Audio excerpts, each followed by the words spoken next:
Captain William Ironhand Carter stood motionless in the control room, his calloused hands gripping the periscope handles so tightly his knuckles had turned white. 300 meters below the Pacific surface, the USS Phantom drifted in absolute silence. But silence underwater meant something different than silence on land. Down here, silence was a weapon. And right now, that weapon was pointed directly at them. The sonar operator, young Mitchell, barely 22 years old, turned slowly in his chair. His face had lost all color. Carter knew that look. He'd seen it before, 15 years ago, on another submarine that never made it home. Mitchell's lips moved, but no sound came out at first.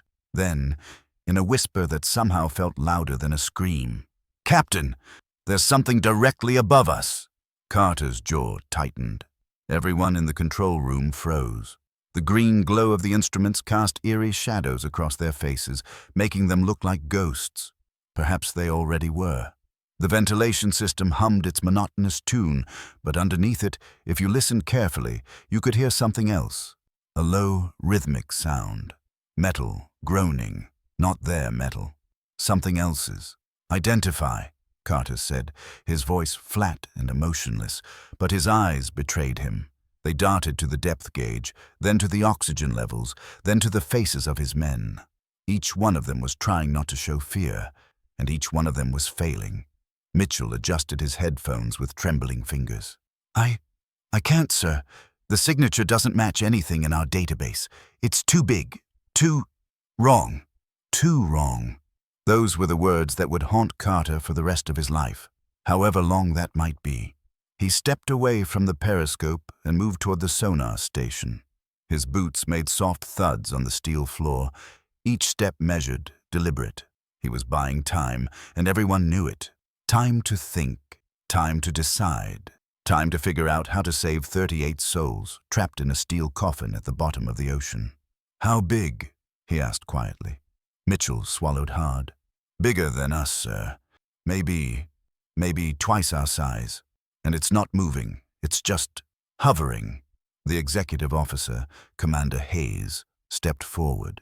Hayes was older than Carter, had more experience, but somehow Carter had gotten the captain's chair instead. It was a source of tension that neither man acknowledged, but everyone felt. "Could it be a whale?" Hayes suggested, but even he didn't sound convinced. "Whales move," Carter replied. "This thing is stationary, perfectly stationary." He paused, his mind racing through possibilities, each one worse than the last. "It's tracking us." The words hung in the recycled air like a death sentence. Somewhere in the back of the control room, someone exhaled sharply. It might have been Rodriguez, the weapons officer, or perhaps Jennings, the navigator. Carter didn't turn to look. He kept his eyes on the sonar screen, watching the massive shape that had appeared on their display like a ghost, materializing from nothing. "Sir," Mitchell said, his voice barely above a whisper. "It's been there for 17 minutes. We just didn't see it until now. It was masking its signature somehow, matching our frequency." Carter felt ice water pour through his veins. A vessel that could mask its sonar signature so perfectly that even their state-of-the-art equipment couldn't detect it? That level of technology didn't exist. Not in the American Navy, not in the Soviet Navy, not anywhere he knew of. "Hayes," Carter said quietly, "cut the engines to 0. Complete shutdown. No sound, no movement, nothing." Hayes hesitated.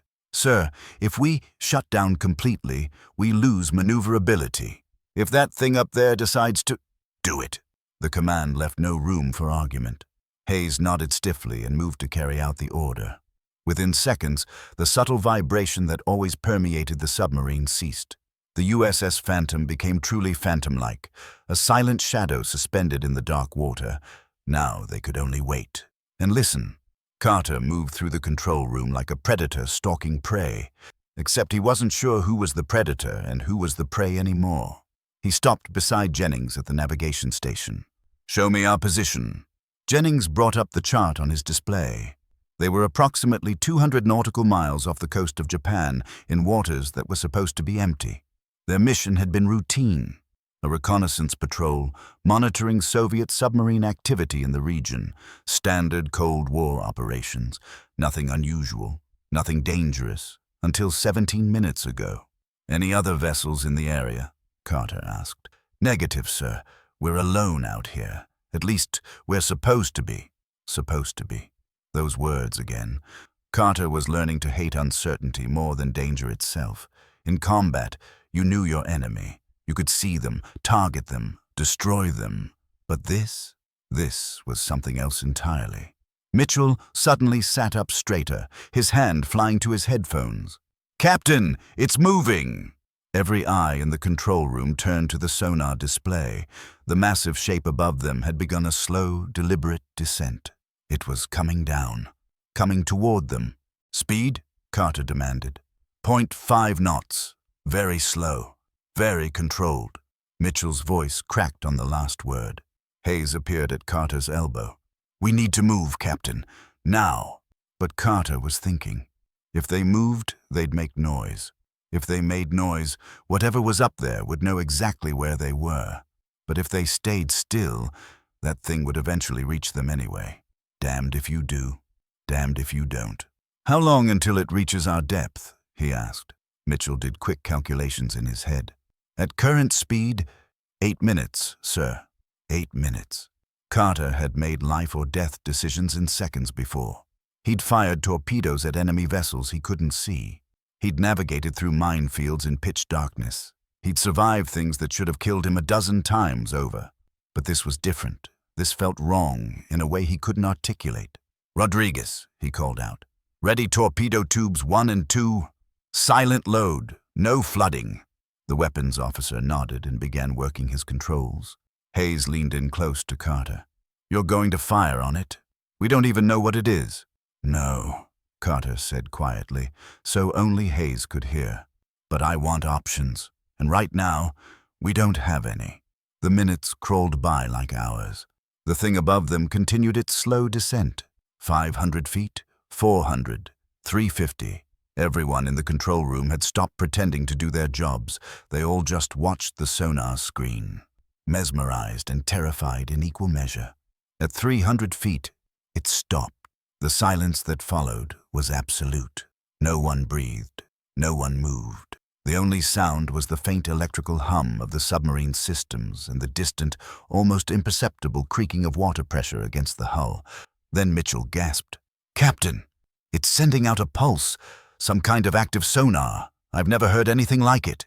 The sound came through the hull itself, a low-frequency throb that seemed to vibrate in their bones. It passed through the submarine like an X-ray, and Carter had the disturbing sensation of being examined, studied, analyzed by something vast and unknowable. The pulse repeated, once, twice, 3 times, then silence again. "It's scanning us," Jennings whispered. "Mapping our hull." Carter's mind raced. If this was a Soviet vessel, some new prototype they'd never seen before, what would protocol dictate? Evasion, report back to command, avoid engagement at all costs. But something about this situation screamed at him that protocol didn't apply here. This wasn't in any manual he'd ever read. "Mitchell, can you get a clearer image of its shape?" The sonar operator worked his controls, trying to refine the image. What appeared on the screen made no sense. The shape was wrong. Submarines were cylindrical, sleek, designed for hydrodynamics. This thing was irregular, asymmetrical, almost organic in its contours. "Sir," Mitchell said slowly, "I don't think this is a submarine." Before Carter could respond, every light in the control room flickered. Once, twice. Then they went out completely, plunging them into absolute darkness. Emergency lights kicked in immediately, bathing everything in red, but for those few seconds of darkness, Carter heard something he'd never heard before on a submarine. Grown men beginning to panic. "Status report!" he barked, his voice cutting through the rising fear like a knife. "Electrical malfunction," called out Chen from the engineering station. "Something interfered with our systems. Main power should be back in 30 seconds. "That pulse," Hayes said quietly. "It did something to us." Carter nodded slowly. An electromagnetic pulse, perhaps. strong enough to disrupt their systems but not destroy them. A warning shot, or worse, a message. We can disable you anytime we want. The main lights flickered back on. Systems began rebooting, but when the sonar display came back online, Mitchell let out a sound that was half gasp, half sob. "It's gone, sir. The contact just vanished." Carter moved to the sonar station and looked at the screen himself. Empty. Nothing but the ambient noise of the ocean and some distant biologics. The massive shape that had been hovering above them had disappeared as completely as if it had never existed. "Impossible," Hayes breathed. "Nothing that size can move that fast without making noise. Nothing." But Carter was looking at something else. On the sonar playback, in the last few seconds before the contact vanished, there had been a brief moment when their systems had captured something. A shape, a pattern. And in that pattern, if you looked at it the right way, if you tilted your head and let your eyes unfocus just a bit, you could almost see something that looked like writing. "Mitchell, can you enhance this section here?" The young operator worked his magic, isolating and clarifying the image. What emerged made the temperature in the control room seem to drop 10 degrees. It wasn't random. It was definitely a pattern. Geometric, precise, deliberate, and more disturbing than anything else, it was mathematical. A sequence that repeated. Prime numbers, a universal language. Someone or something had just sent them a message using mathematics. Carter straightened up slowly, his mind struggling to process what he was seeing. In his 15 years of submarine service, he'd encountered the strange and the unexpected many times. But this was beyond anything he'd trained for, anything he'd imagined. "Sir," Rodriguez called out, "torpedo tubes are loaded and ready. Should I flood the tubes?" Carter almost laughed. Torpedoes. Against what? Against something that could appear and disappear at will? Against something that could shut down their systems with a pulse? Against something that communicated in prime numbers? "Stand down," he said quietly. "Secure the weapons." Hayes looked at him sharply. "Captain, we need to report this, immediately." "Report what exactly?" Carter turned to face his executive officer. "That we encountered something we can't identify, can't track, and can't explain. That it scanned us and then vanished. Do you have any idea what that sounds like?" Hayes' jaw tightened. "It sounds like the truth. It sounds like insanity," Carter corrected. "Or hallucination, or mass hysteria. Take your pick. None of them end well for this crew." The two men stared at each other for a long moment. The unspoken question hung between them. What would command do with a submarine captain who reported encounters with unidentified vessels that defied physics? The answer was obvious. Medical discharge at best, court-martial at worst. "We continue the patrol," Carter said finally. "We complete our mission. We return to base, and we report a sonar malfunction that created a false contact, equipment failure. It happens. Sir, with all due respect, that's an order, Hayes." The control room had gone silent again, but this time it was a different kind of silence. Everyone had heard the exchange. Everyone understood what the captain was proposing. A cover-up, a lie. For the good of the crew, for the good of their careers, for the good of their sanity. But Mitchell was still staring at his sonar screen, at the pattern that had been left behind. "Captain," he said slowly, "what if it comes back?" That was the question, wasn't it? What if it came back? What if next time it didn't just scan them and leave? What if next time it decided that whatever examination it had conducted wasn't sufficient? Carter walked back to the periscope and grasped the handles again, seeking comfort in the familiar. "Then we deal with it when it happens. Right now, we have a patrol to complete. Helm, head 1/3. Resume previous course." The submarine began to move again, its engines humming back to life. The crew returned to their stations, going through the motions of their duties, but Carter could see the change in them. They'd crossed some invisible threshold. They'd seen something that couldn't be unseen, knew something that couldn't be unknown. As the USS Phantom glided through the dark water, Carter found his thoughts drifting to something his grandfather had told him when he was a boy. The old man had been a sailor in World War I, had seen his share of strange things at sea. "The ocean keeps secrets, Willie," he'd said. "Deep secrets. And some secrets aren't meant to be told. Carter hadn't understood then. He understood now. Hours passed. The patrol continued. Systems functioned normally. Sonar remained clear. It was as if nothing had happened. But in the quiet moments when Carter was alone with his thoughts, he couldn't shake the feeling that they were still being watched, still being studied, still being evaluated by something vast and unknowable. The next day brought new complications. They were cruising at periscope depth, conducting routine communications checks, when Mitchell picked up another contact. This time, it was familiar, a Soviet submarine, Whiskey class, moving on a parallel course about 15 miles to the north. Soviet boat, bearing 350, range 15,000 yards, Mitchell reported, his voice back to its professional monotone. After yesterday's encounter, a Soviet submarine felt almost comforting in its normalcy. "Track it," Carter ordered. "Maintain silent running. Hayes, get a firing solution just in case." This was what they'd trained for. This was the mission. Shadow Soviet submarines, gather intelligence, avoid detection.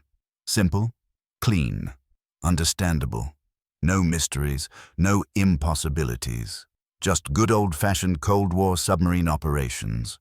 But as the hours wore on and they tracked the Soviet boat, Carter noticed something odd. The Soviet submarine was moving erratically. Not evasive maneuvers exactly. More like searching, as if they were looking for something. "Mitchell, are they running active sonar?" "Negative, sir. They're being as quiet as we are. But their course changes. They're definitely looking for something." Hayes came to stand beside Carter. "Think they're looking for us?" "Maybe." But Carter didn't believe it. The Soviets were good, but they weren't that good. The USS Phantom was one of the quietest submarines in the American fleet. If they were running silent, the Soviets would have a hell of a time finding them. Unless they were looking for something else. The thought sent a chill down Carter's spine. What if the Soviets had encountered something too? What if that thing, whatever it was, hadn't just visited the USS Phantom? What if it was making rounds, studying all the submarines in the area? "Sir," Mitchell said suddenly, "the Soviet boat just went to full stop. They're hovering, just like we did yesterday." Carter felt his blood run cold. He moved quickly to the sonar station and looked at the display. Sure enough, the Soviet submarine had stopped all forward motion and was maintaining position, waiting, or maybe hiding. "How long have they been stationary?" "About 2 minutes now, sir." 2 minutes. Carter checked his watch, making a mental note of the time. If his theory was correct, if the Soviets had encountered the same thing they had, then in about 15 minutes. "All stations, battle stations, silent," he ordered. "Hayes, I want weapons ready but tubes dry. No noise. Mitchell, I want continuous monitoring of that Soviet boat and everything around it. If so much as a shrimp farts within 100 miles, I want to know about it." The crew moved with practiced efficiency, taking their positions. But Carter could see the understanding dawning on their faces. They knew what he was thinking. They knew what he was waiting for. 15 minutes passed. Nothing happened. The Soviet submarine remained stationary. The ocean remained calm. Carter began to think he was wrong, that he'd let paranoia get the better of him. Then Mitchell's voice, tight with tension. "Captain, I've got something. Same bearing as the Soviet boat, but deeper. Much deeper." There it was again. That feeling of ice water in his veins. "Depth? 1,500 feet, sir." Rising slowly. 1,500 feet. That was deep. Too deep for most submarines. But whatever this thing was, depth didn't seem to matter to it. "Is it the same contact as yesterday?" Mitchell worked his controls, comparing signatures. I think so, sir. The profile matches, but it's approaching from below this time, not above." Hayes looked at Carter with an expression that was equal parts fear and vindication. "They know about it too. The Soviets. They've seen it." Carter nodded slowly. "And they're scared shitless, just like we are." It was a strange moment of kinship with their Cold War enemies. 2 submarines, American and Soviet, both frozen in place, both watching as something impossible rose from the depths toward them. The political differences, the ideological conflicts, the entire Cold War suddenly seemed petty and meaningless in the face of this unknown. Range to the Soviet boat? Carter asked. 14,000 yards and holding, sir. Close enough to see what happened, but to run if things went bad, Carter hoped. The thing was now at 1,000 feet and still rising. It would reach the Soviet submarine in less than 5 minutes. Mitchell, are we recording this? Yes, sir. Everything's being logged. Good. Even if Carter couldn't report what had happened to them yesterday, maybe this would provide some kind of evidence, some kind of proof that they weren't crazy. The contact rose steadily. 800 feet, 600, 400, and then, just as it had with them, it stopped. It positioned itself directly above the Soviet submarine and hovered there, perfectly stationary. The Soviet boat is shutting down, Mitchell reported. They just went completely silent. Same playbook, same response. Carter wondered if the Soviet captain was standing in his control room right now, gripping his periscope handles, making the same impossible decisions. Then the pulse came. Even from 15 miles away, they felt it through the water. A low-frequency throb that made the hull of the USS Phantom vibrate sympathetically. The lights in the control room dimmed for a second, then returned to normal. Jesus, someone whispered in the back of the room. Mitchell had his hands pressed to his headphones, his eyes squeezed shut. That pulse, it was stronger than yesterday. Much stronger, and it's repeating. 1 pulse, 2, 3, 4, 5. 6 times the thing pulsed, each time sending waves of energy through the water that they could feel miles away. Carter tried to imagine what it must be like on that Soviet submarine, directly underneath that thing, experiencing those pulses at full strength. Then, as suddenly as it had started, the pulsing stopped. The contact began to descend, slowly at first, then faster.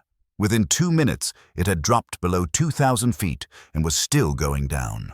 "It's leaving," Hayes said, and Carter could hear the relief in his voice. But Carter wasn't relieved. He was thinking about those pulses.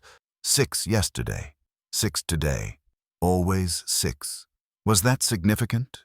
Was it trying to communicate something? Or was it just part of whatever scanning process it was conducting? "The Soviet boat is moving again," Mitchell reported. "They're running deep and fast, bearing 090. They're getting the hell out of here." Carter couldn't blame them. He wanted to do the same thing. But something held him back. Some instinct told him that running wouldn't help. That thing could move faster than any submarine ever built. If it wanted to catch them, it would. The only reason they were still alive was because it had chosen to let them live. "Maintain position," he ordered. "Continue monitoring." Hayes looked at him like he'd lost his mind.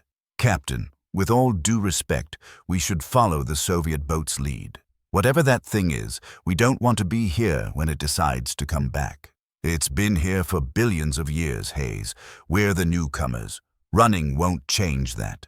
The executive officer opened his mouth to argue, then closed it again.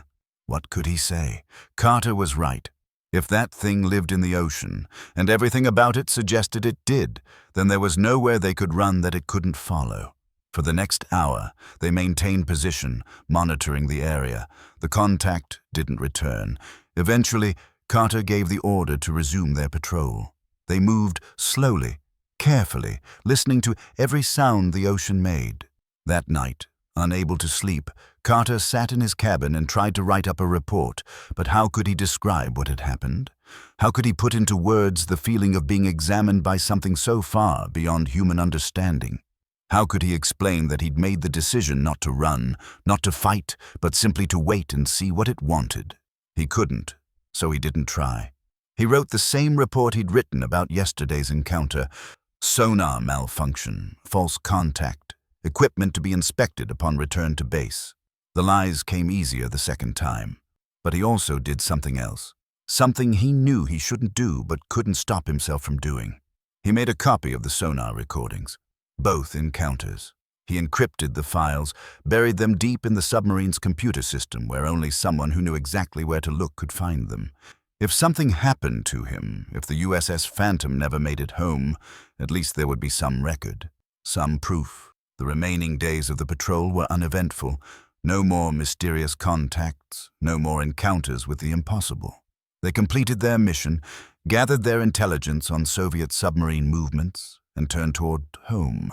But Carter noticed changes in his crew. They were quieter now, more thoughtful. Mitchell had developed a habit of staring at his sonar screen even when there was nothing there, as if expecting the contact to reappear at any moment. Rodriguez had started keeping a journal, writing down everything he remembered about the encounters. Even Hayes, who'd been so skeptical at first, now jumped at every unusual sound. They'd all been changed by what they'd seen. They'd all crossed that threshold from the known into the unknown, and there was no going back. 3 days before they were due to return to base, Carter called a meeting of his senior officers in the wardroom. Mitchell, Hayes, Rodriguez, Chen, and Jennings, the men who'd been in the control room during both encounters.